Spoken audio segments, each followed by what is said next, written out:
The Chalcedon Foundation presents A Word in Season, Volume 6. Written by R.J. Rushdoony. Narrated by Nathan F. Conkey.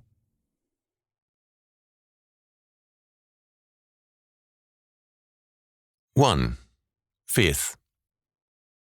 Last week I was one of 8 scholars from the United States and Britain who lectured at a Midwestern college. One of the Americans was an economist who had served under presidents from Franklin D. Roosevelt through Johnson and had also been an ambassador. This learned professor, in the course of an amazing defense of federal interference and control over our lives, came out strongly for wage and price controls as greatly needed for our future welfare.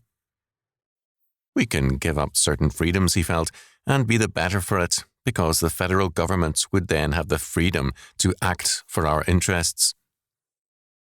He summed up his position in these words: "We can eat our cake and have it too." It takes a great deal of faith to believe in that. When someone told me recently that it took a lot of faith to believe the Bible, more faith than he could muster, I remarked that, where politics were concerned, he had more faith than the Bible called for. To believe that our politicians are actually going to deliver on their promises requires a great faith. In fact, ours is a great age of faith, but not in Christ. Dr. A, in asking us to believe that we can eat our cake and have it too, was asking for more faith in himself and in the federal government than I can ever muster. Since I believe that this is God's world, I cannot believe that I can eat my cake and still have it intact and uneaten. Dr. A does not believe in Scripture nor in Christ. I do. Dr. A is a man of great faith, although a very false faith.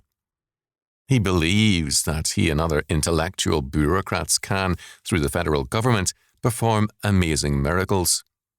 Many people agree with him.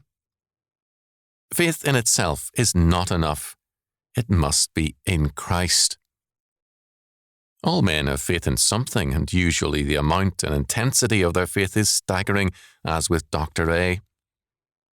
If I have faith that the moon is made of green cheese, or that I can eat my cake and have it too, my faith is false and therefore dangerous. It's insane. I can then spend all my money and believe that I will still have it, or take poison and believe it will help me.